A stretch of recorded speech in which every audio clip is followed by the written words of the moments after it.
할렐루야. 예, 오늘 주님께서 저희들에게 주시는 말씀은 여호수아서 9장 1절에서 16절까지의 말씀입니다. 여호수아서 9장 1절에서 16절까지의 말씀을 우리 함께 읽도록 하겠습니다. 2일 후에 요단 서쪽 산지와 평지와 레바논 앞 대해 연안에 있는 헷사람 아모리 사람과 가나안 사람, 브리스 사람, 히위 사람과 여부스 사람의 모든 왕들이 이 일을 듣고 모여서 일심으로 여호수아와 이스라엘에 맞서 싸우려 하더라. 기브온 주민들이 여호수아가 여리고와 아이에 행한 일을 듣고 꾀를 내어 사신의 모양을 꾸미되 전대와 헤어지고 찢어져 기운 가죽 포도주 부대를 나귀에 싣고 그 발에는 낡아서 기운 신을 신고 낡은 옷을 입고 다 마르고 곰팡이가 난 떡을 준비하고 그들이 길갈 진영으로 가서 여호수아에게 이르되 그와 이스라엘 사람에게 이르되 우리는 먼 나라에서 왔나이다. 이제 우리와 조약을 맺읍시다 하니 이스라엘 사람이 히위 사람에게 이르되 너희가 우리 가운데 거주하는 듯하니 우리가 어떻게 너희와 조약을 맺을 수 있으랴 하나 그들이 여호수아에게 이르되 우리는 당신의 종들이니이다 하매 여호수아가 그들에게 묻되 너희는 누구며 어디서 왔느냐 하니 그들이 여호수아에게 대답하되 종들은 당신의 하나님 여호와의 이름으로 말미암아 심히 먼 나라에서 왔사오니 이는 우리가 그의 소문과 그의 애굽에서 행하신 모든 일을 들으며 또 그가 요단 동쪽에 있는 아모리 사람 두 왕들 곧 헤스본 왕 시혼과 아스타롯에 있는 바산 왕 옥에게 행하신 모든 일들을 들었음이니이다. 그러므로 우리 장로들과 우리나라의 모든 주민이 우리에게 말하여 이르되 너희는 여행할 양식을 손에 가지고 가서 그들을 만나서 그들에게 이르기를 우리는 당신들의 종이니 이제 우리와 조약을 맺읍시다 하라 하였나이다. 우리의 이 떡은 우리가 당신에게로 오려고 떠나던 날에 우리들의 집에서 아직도 뜨거운 것을 양식으로 가지고 왔으나 보소서 이제 말랐고 곰팡이가 났으며 또 우리가 포도주를 담은 이 가죽 부대도 새 것이었으나 찢어지게 되었으며 우리의 이 옷과 신도 여행이 매우 길었으므로 낡아졌나이다 한지라. 무리가 그들의 양식을 취하고는 어떻게 할지를 여호와께 묻지 아니하고 여호수아가 곧 그들과 화친하여 그들을 살리라는 조약을 맺고 회중 족장들이 그들에게 맹세하였더라. 그들과 조약을 맺은 후 사흘이 지나서야 그들이 이웃에게 자기들 중에 거하는 자들이라 함을 들었느니라. 아멘. 할렐루야.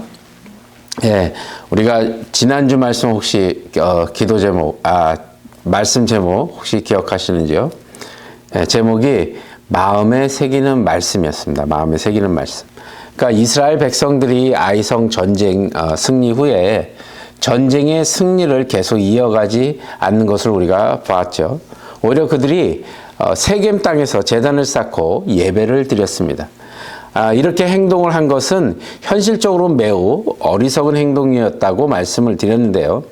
그들이 아이성 이후에 승리 후에 전쟁이 아닌 세겜의 제단을 선택한 일로 인해서 이제 그 가나안 족속들에게는 이스라엘을 공격할 수 있는 빌미를 제공하게 되었기 때문이라고 말씀드렸습니다. 이러한 현실적 결과를 오늘 본문의 1절과 2절에서 아주 잘 보여주고 있습니다. 오늘 본문 1절과 2절 우리 함께 읽어보도록 하겠습니다. 이 일 후에 요단 서쪽 산지와 평지와 레바논 앞 대해 연안에 있는 헷사람과 아모리 사람과 가나안 사람과 브리스 사람과 히위 사람과 여부스 사람의 모든 왕들이 이 일을 듣고 모여서 일심으로 여호수아와 이스라엘에 맞서 싸우려 하더라. 네, 이럴 줄 알았다는 거죠. 봐요. 우리가 이제 이스라엘이 가까운 땅에서 공격을 하려고 하지 않고 이제 예배를 드리기 위해서 먼 세겜 땅으로 간 겁니다. 이스라엘이 예배를 드리기 위해서 잠시 전쟁을 멈춘 동안에 가나안 왕들은 힘을 합쳐 가나안 연합군을 조직했다는 것이죠. 그러나 이런 가운데 오늘 본문의 말씀에 보면 이 가나안 연합군에 속하지 않은 한 족속을 소개하게 됩니다. 그들이 누구냐 하면 바로 기브온 주민들입니다. 실제로 기브온은요, 기브온 주민들은 히위 족속에 속한 주민들인데 이스라엘이 진을 치고 길갈에서 약 30km 떨어져 있는 그리 멀지 않은 곳에 자리 잡은 부족입니다. 만일 전쟁이 시작되었다 하면 사실은 이스라엘과 가장 먼저 전쟁을 치러야 할 그런 곳에 있는 그 격전지가 될 만한 곳에 있는 그런 지역이었습니다. 자, 그런데 이곳 기브온 주민들의 가나안 연합군이 내린 결정과 다른 결정을 하게 되죠. 어떤 결정이었냐고요? 싸우는 게 아니고 이스라엘에게 항복을 하겠다라고 결정을 한 겁니다. 근데 그들이 항복을 했다 해도 문제가 하나 있죠. 그것은 바로 이스라엘이 자기들의 항복을 어떻게 받아들이느냐라는 것, 그게 굉장히 중요하다는 거죠. 왜냐하면 이스라엘이 머물고 있는 길갈과는 매우 가까운 곳이었고 다음 전쟁지로 선택할 가능성이 굉장히 높았기 때문에 그렇게 생각할 것이라고 이야기하는 겁니다. 그래서 자신들이 누구인지를 솔직하게 밝히게 되면 결코 죽음을 면할 수 없다는 것이죠. 결국 그들이 생각해낸 것은 먼 나라에서 온 사신처럼 위장을 하고 화친을 맺는 것만이 유일한 살 수 있는 길이라는 것을 알고서 이제 이스라엘을 속이기 위해서 위장을 하게 된 것입니다. 그래서 그들은 마치 멀리서 온 것처럼 꾸미죠. 헤어진 전대를 메고 또 헤어진 가죽 포도주 부대를 준비했고요. 낡은 옷과 낡은 신, 그리고 심지어 곰팡이 핀 떡까지 가지고 위장을 하고 찾아와서 화친을 청하게 됩니다. 이렇게 꾸민 후에 여호수아와 이스라엘 백성들 앞에 찾아와서 뭐라고 하냐면 첫 마디가 우리는 당신들의 종입니다 라고 극존칭으로 떠받들고 화친을 요청하게 되는 것이죠. 그때 여호수아를 비롯해서 이스라엘의 장로들이 어떻게 하는지 한번 보시기 바랍니다. 이스라엘은 여호와께 묻지 않고 스스로 판단하고 화친, 즉 평화 조약을 맺어버리는 일을 벌이게 됩니다. 자, 보세요, 여러분. 그러면 어떤 면에서 보면 사실 여호수아나 이스라엘의 판단은 전쟁을 앞두고 합리적이고 효과적인 판단을 한 것이라고 볼 수 있다는 것입니다. 자, 생각해 보세요. 앞으로 벌어질 수많은 전쟁 앞에서 지금 이 일은 첫 단추를 깨는 일입니다. 사람들을 통해서 멀리에 있는 족속을 전쟁이 아닌 평화적으로 굴복시켰다는 소문이 난다고 하면 이 가나안 족속들이 이스라엘에 대한 두려움이 더 커질 것이 분명했다는 것이죠. 여러분도 아시다시피 전쟁이라는 것이 공격하는 쪽이나 아니면 방어하는 쪽, 이 당사자 간에 모두에게 치명적인 상처를 안겨준다는 것이죠. 뭐 요즘처럼 미사일을 쏘거나 아니면 요즘처럼 그 최신 무기를 가지고 멀리서 쏴서 전쟁을 하는 것이 아니라 백병전이잖아요. 그때는 서로 만나서 싸우게 되는 그런 전쟁이었거든요. 그러니까 공격을 하는 쪽이든 방어를 하는 쪽이든 굉장히 치명적인 상처를 안겨다 준다는 겁니다. 만약에 할 수만 있다면 직접 싸우지 않고 상대방을 기세로 제압하고 전쟁을 이길 수만 있다면 이것이 전쟁에서 가장 큰 승리가 되겠죠. 그렇기 때문에 이스라엘이 기브온 주민들로부터 받아들이는 화친은 무척 잘한 일이라고 생각할 수 있는 것입니다. 지혜롭기도 하고 합리적이기도 하고 효과적인 판단이라고 생각해 볼 수 있다는 것이죠. 싸우지 않고 상대방을 제압하는 것, 바로 지략으로 힘을 무력화시키는 것, 이것보다도 더 현명하고 확실한 승리가 어디 있겠냐는 것입니다. 이렇게 전쟁의 어떤 현실적인 관점에서만 본다면 이스라엘과 기브온 당사자 간의 싸움은 사실 합리적이고 현실적인 판단으로 화친을 체결하게 된 것이라는 것이죠. 그런데 오늘 말씀을 한번 보십시오. 이 화친의 결과가 평화라고 해서 이스라엘이 기브온과 맺은 화친을 하나님의 뜻을 먼저 구해서 얻은 평화가 아니라는 것에 우리가 주목을 해야 된다는 겁니다. 보세요. 화친의 결과가 평화라고 한다고 해도 이것이 하나님의 뜻을 먼저 구해서 얻은 평화가 아니라는 것에 우리가 집중해야 한다는 겁니다. 이 화친은 믿음으로 행동하지 않은 결과이라는 거죠. 결국 이스라엘에게 이 화친은 올무가 되어버리고 만다는 것이죠. 민수기 33장 55절에 보면 너희가 만일 그 땅의 원주민을 너희 앞에서 몰아내지 아니하면 너희가 남겨둔 자들이 너희의 눈에 가시와 너희의 옆구리에 찌르는 것이 되어 너희가 거주하는 땅에서 너희를 괴롭게 할 것이요. 아멘. 민수기 말씀처럼 이스라엘은 그 땅에 남겨진 자들이 눈에 가시와 옆구리를 찌르는 것이 되어 이스라엘을 괴롭히는 화근이 되는 경험을 하게 되고 만다는 것입니다. 바로 이 화친으로 인해서요. 그리고 오늘 본문 14절에는 뭐라고 표현되어 있냐면요. 무리가 그들의 양식을 취하고는 어떻게 할지를 여호와에게 묻지 아니하고. 자, 하나님의 뜻을 묻기보다는 눈에 보이는 양식에 더 집착한 이스라엘의 모습을 보여주고 있다는 것이죠. 자, 이 문제를 가만히 들여다보면 당시의 이스라엘 백성들에게만 해당되는 이야기인가 한번 생각해 봐야 되는데, 결국 지금 우리도 이런 문제에 자주 부딪히게 된다는 것이죠. 매번 하나님보다는 현실이 더 먼저 앞선다는 것이죠. 주님께서는 마태복음 6장 33절에 이렇게 말씀하시죠. 그런즉 너희는 먼저 그의 나라와 그의 의를 구하라. 그리하면 이 모든 것을 너희에게 더하시리라. 아멘. 예, 이렇게 말씀을 하셨습니다. 이렇게 말씀을 하셨는데도 이 말씀은 그저 성경에 써 있는 그냥 한 구절에 불과하다고 생각하는 삶을 살고 있지는 않은지 우리가 생각해 봐야 된다는 거죠. 말씀을 그냥 한 구절로만 생각한다면 이 말씀은 여러분 그저 일반적인 책과 다를 바 없다는 것입니다. 이 말씀이 우리의 삶에 적용이 될 때 이 말씀이 우리의 삶을 바꿔놓게 된다는 것이죠. 기도하기보다는 판단하기가 앞서고 하나님의 뜻을 묻기보다는 이 행동하기에 더 바쁘지는 않았는지 우리 스스로가 한번 생각해 봐야 될 줄로 믿습니다. 여러분, 우리 성도로서 하나님의 뜻을 먼저 구하고 계신가요?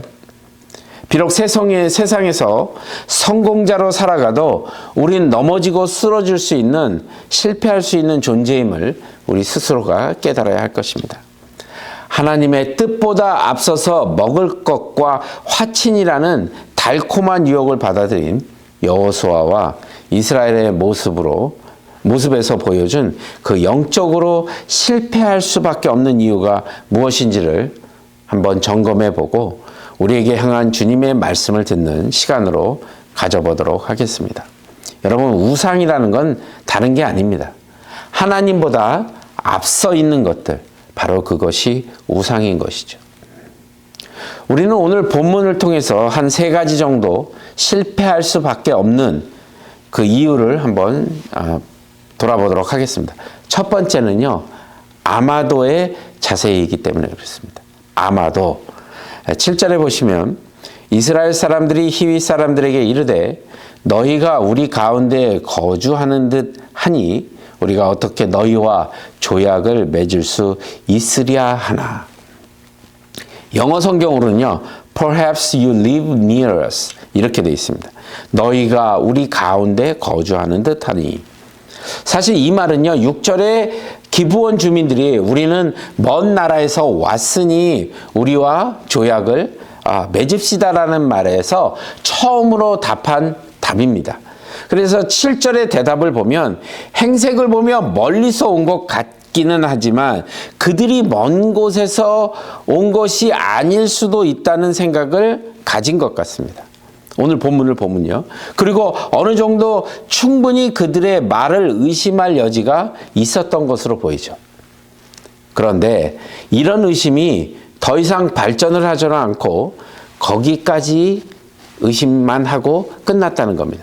더 깊이 파악하려고 하지 않았다는 것이죠. 왜 여기서 멈췄을까요?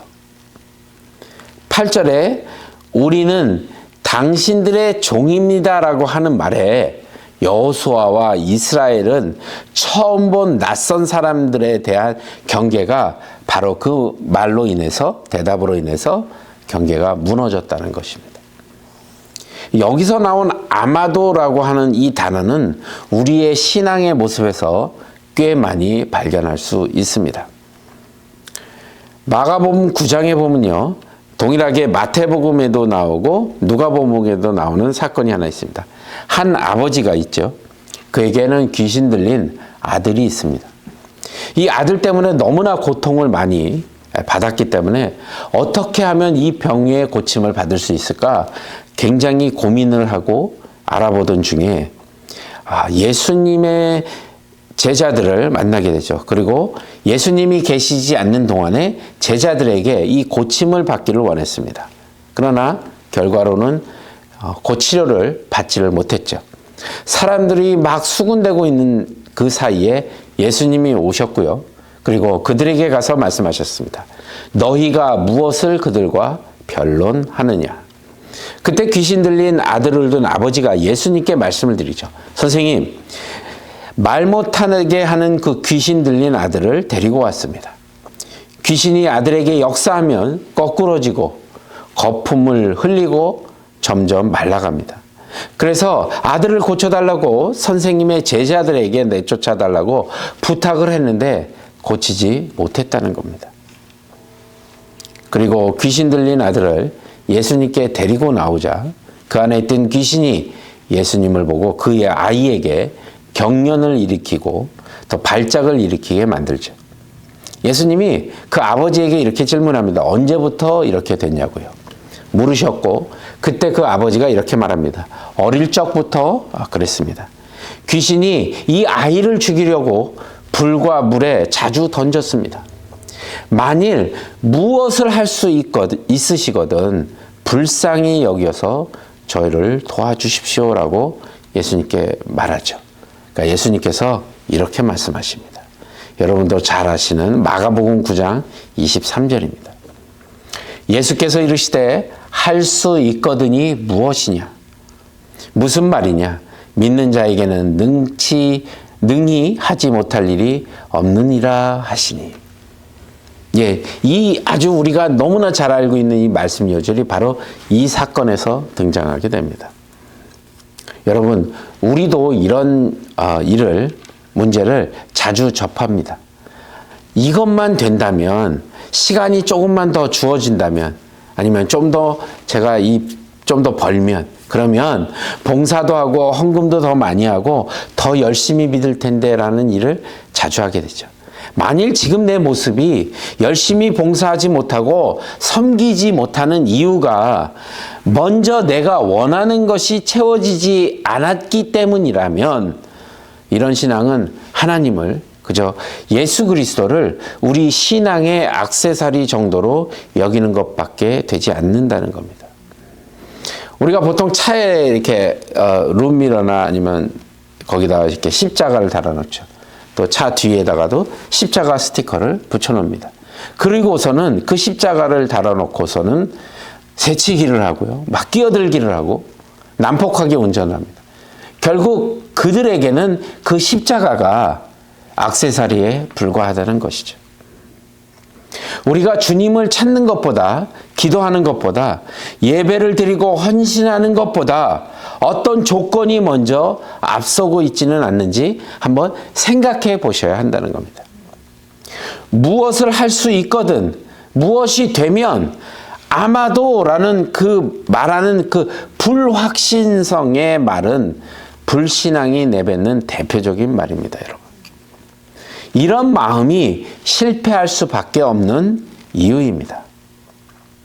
이런 마음을 여전히 여러분들 마음에 품고 산다면 여러분의 삶에서 이 이유를 깨트리고 주님 앞에서는 저와 여러분이 되시길 우리 주님의 이름으로 간절히 기도드립니다. 요즘 우리가 사는 세상을 뭐라고 부르냐면요, 포스트 모더니즘 이렇게 부릅니다. 그런데 모든 상대적인 가치를 인정한다는 그 포스트 모더니즘적인 요즘 세상이 왜 문제가 더 많아지고 있는지 한번 생각해 봐야 됩니다. 요즘 한국 뉴스를 접하다 보면 최근에는 선진국형 범죄인 묻지마 범죄가 극성을 부린다고 합니다.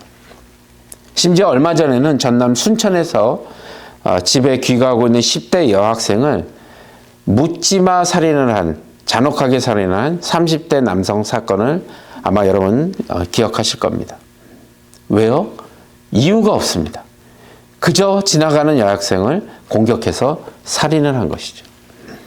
자, 그럼 미국은 어떨까요? 예, 미국도 두말할 필요가 없죠.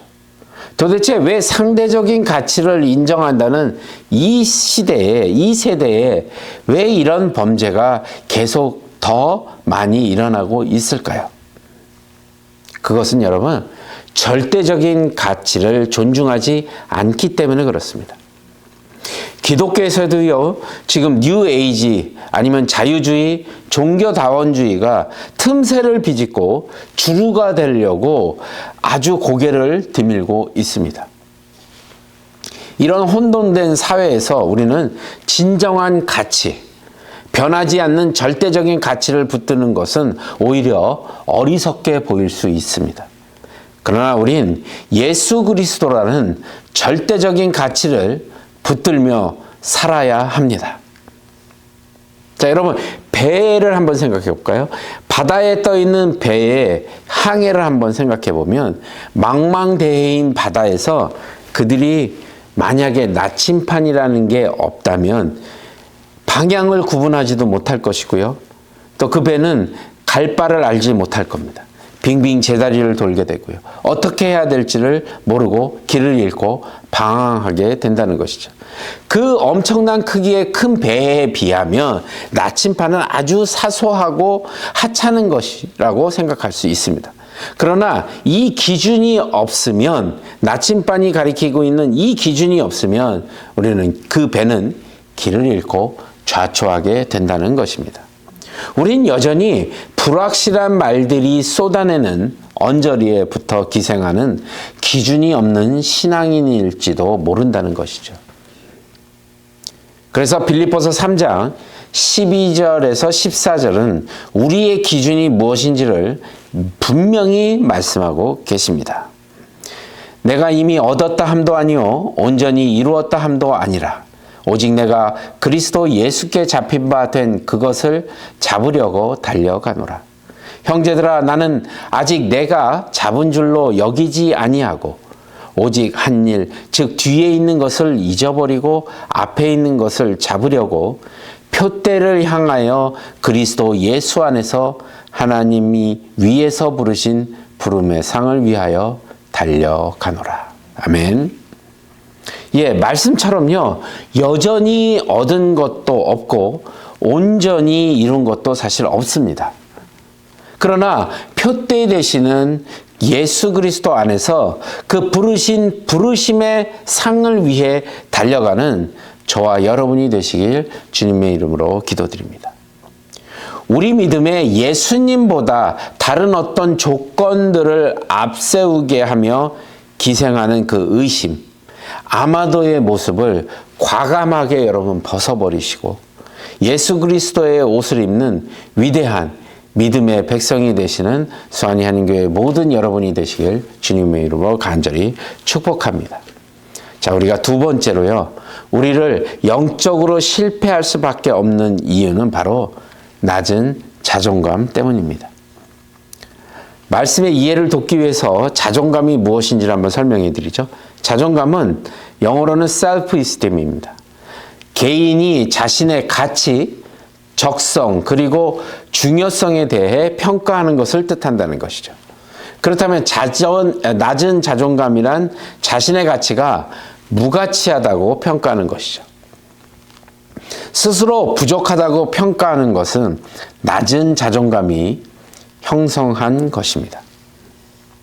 자, 보세요. 이스라엘은 출애굽을 하기 전에 무려 430년 동안 애굽에서 종살이를 했습니다.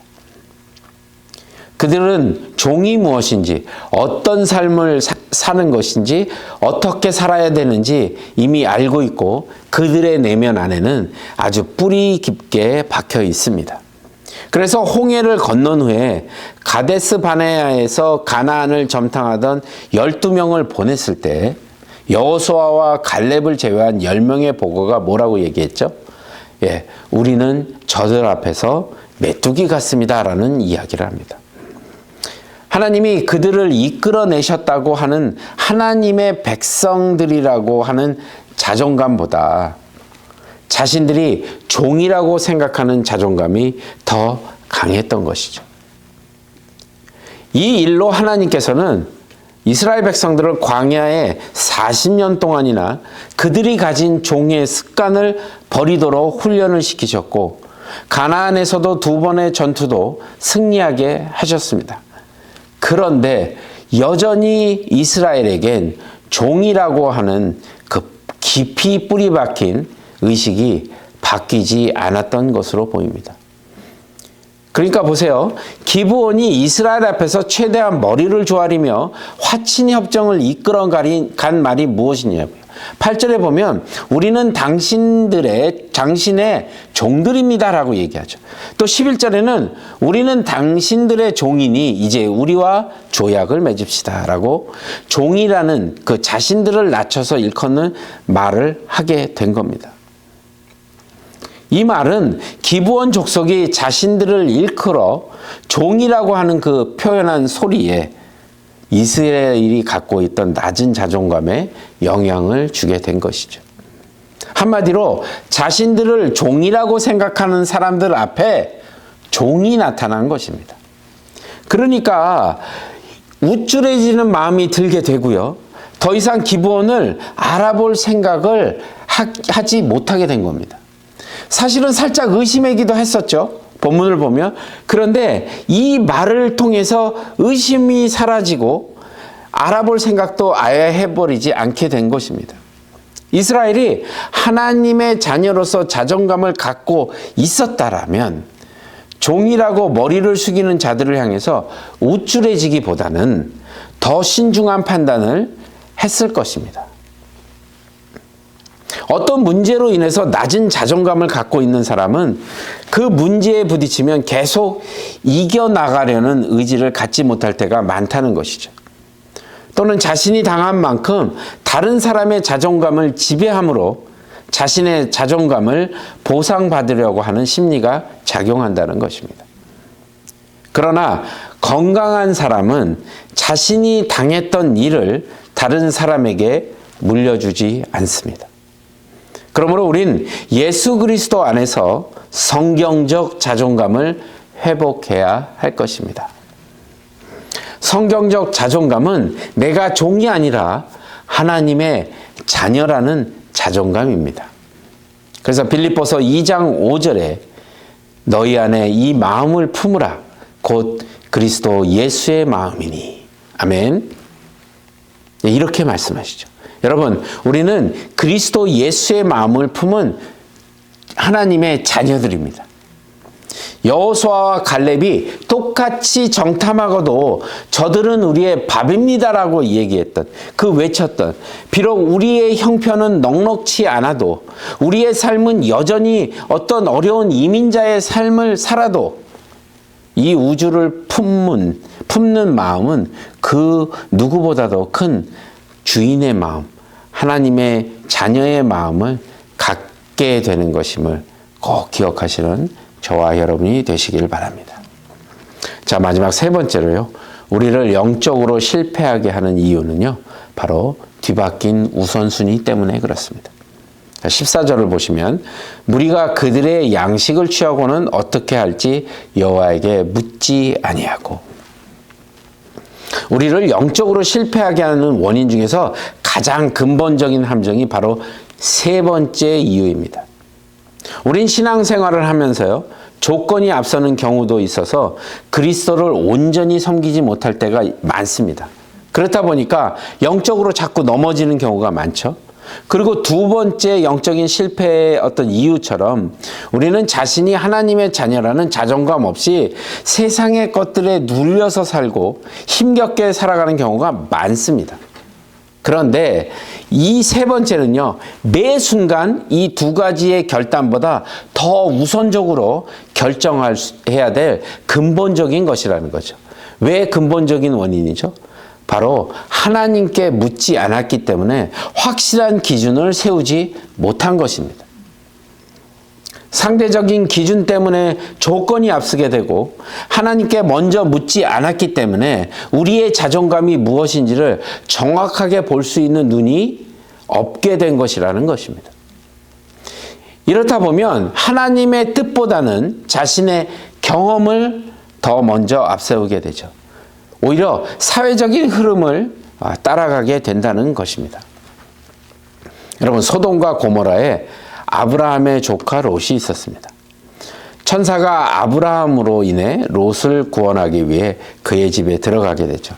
그때 소돔 사람들이, 낯선 사람들이 들어가는 것을 보고 그들과 상관하겠다고 합니다. 지금으로 말하면 동성연애를 하겠다는 것이죠. 그런데 이 롯이 방문한 사람들을 보호하기 위해서 뭐라고 얘기하냐면, 자신에게는 딸이 있는데 너희들이 마음대로 하고 이 사람은 건들지 말라고 이야기를 합니다. 이게 무슨 말이죠? 이것은 하나님의 뜻이 구하지 않는 시대가 되었기 때문에 자신의 딸을 내줘도 되는 것처럼 얼마나 그 내주는 것이 얼마나 끔찍한 죄악이라는 것이 그냥 묻혀버리게 되었다는 것이죠. 여러분, 하나님께 먼저 아뢰는 우선순위가 회복돼야 될 줄로 믿습니다. 우리 모두는 하나님의 자녀입니다. 우리는 우리에게 주어진 이 땅의 무대에서 어떤 삶을 살고 있는지를 돌아보셔야 한다는 것입니다. 목사로서, 집사로서, 성도로서 우리는 어떤 삶을 살고 있는지 물어보시기 바랍니다. 스스로에게요. 혹시 우리의 우선순위가 하나님께 있지 않고 세상의 것들에만 목숨을 걸고 살지는 않는지 돌아보시기 바랍니다. 교회는 일주일에 한 번씩 오는 어떤 습관적인 장소가 되지는 않았는지요.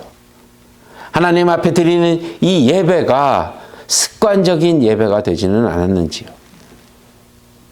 주님이 자신의 생명을 주셔서 나 한 사람을 구원하셨다는 이 위대한 진리를 알면서도 나는 주님의 자녀로서 감사하고 살고 있는지 돌아보는 한 주간이 되시길 바랍니다. 그래서 우리가 주님을 찾는 것보다, 기도하는 것보다, 예배를 드리고 헌신하는 것보다 어떤 조건을 먼저 앞세우지 않고 우리 삶 가운데 하나님의 자녀라는 자존감을 회복하고 모든 것을 하나님께 먼저 아뢰는 삶을 사는 저와 여러분, 그리고 수완이 한인교회의 모든 성도님들이 되시길 주님의 이름으로 간절히 축복합니다. 그래서 여러분이 살고 있는 그곳에서 하나님의 영광을 드러내는 귀하고 복된 삶을 사시기 바랍니다. 여러분, 오늘 이 말씀을 꼭 기억하시고 그 말씀을 내 삶에 적용해서 정말로 하나님을 의지하는 그런 삶을 사시는 저와 여러분이 되시길 주님의 이름으로 간절히 축복합니다.